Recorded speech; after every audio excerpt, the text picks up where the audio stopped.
apa sebenarnya konsep yang perlu kita perhatikan dalam pengelolaan hama, penyakit, ataupun gulma?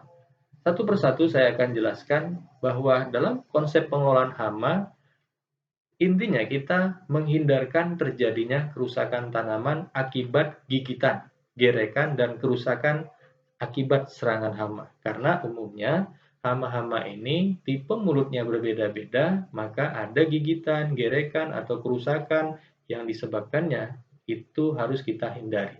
Yang kedua, kita menurunkan populasi hama sampai di bawah ambang luka ekonomi.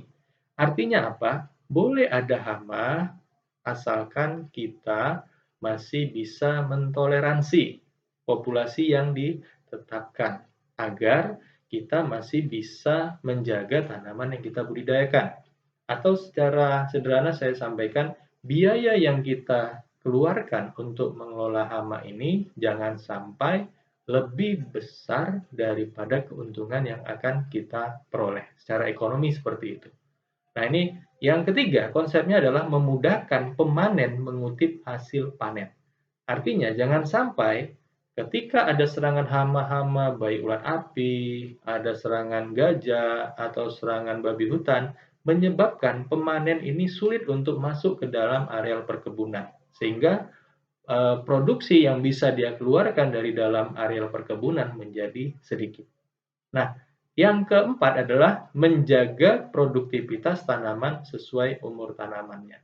Artinya, pada umur-umur tanaman sesuai dengan umur tanaman tadi, kita menjaga supaya produktivitas tanaman itu tetap sesuai dengan yang ditetapkan oleh penghasil-penghasil benih yang menetapkan bahwa tahun sekian harus produksinya sekian. Jangan sampai dengan adanya hama ini terganggu. Oke, yang kedua adalah konsep pengelolaan penyakit. Yang pertama, sama menghindarkan terjadinya kerusakan tanaman akibat serangan patogen, baik itu dari jenis jamur, bakteri, ataupun virus. Kita hindarkan. Yang kedua, menekan perkembangan patogen dengan menggunakan berbagai teknik pengelolaan secara terpadu. Artinya, terpadu ini bisa bersama-sama, bukan sendiri-sendiri. Kita mencoba menekan perkembangannya.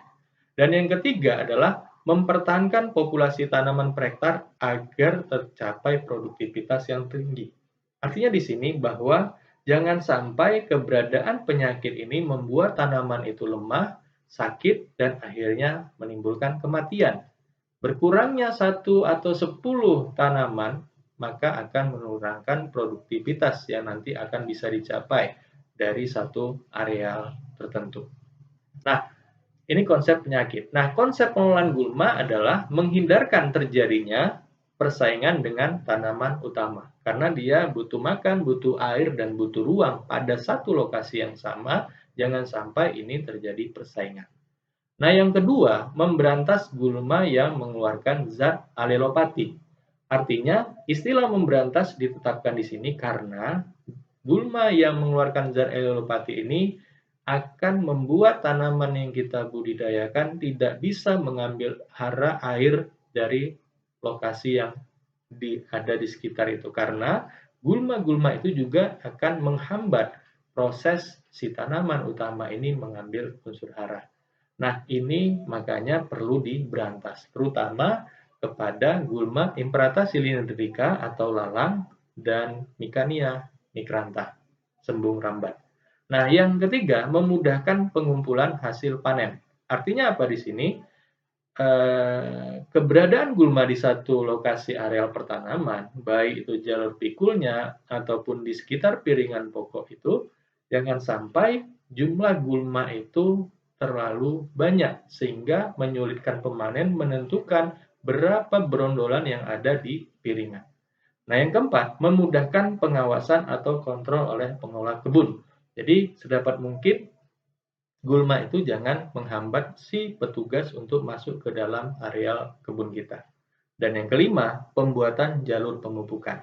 Artinya, jangan sampai nanti gulma tadi itu malah menyerap unsur hara yang kita berikan ke tanaman. Karena dia berada pada lokasi yang berdampingan dengan tanaman yang kita tanam. Nah, Inilah beberapa hal yang berkaitan dengan konsep pengelolaan hama, penyakit, dan gulma.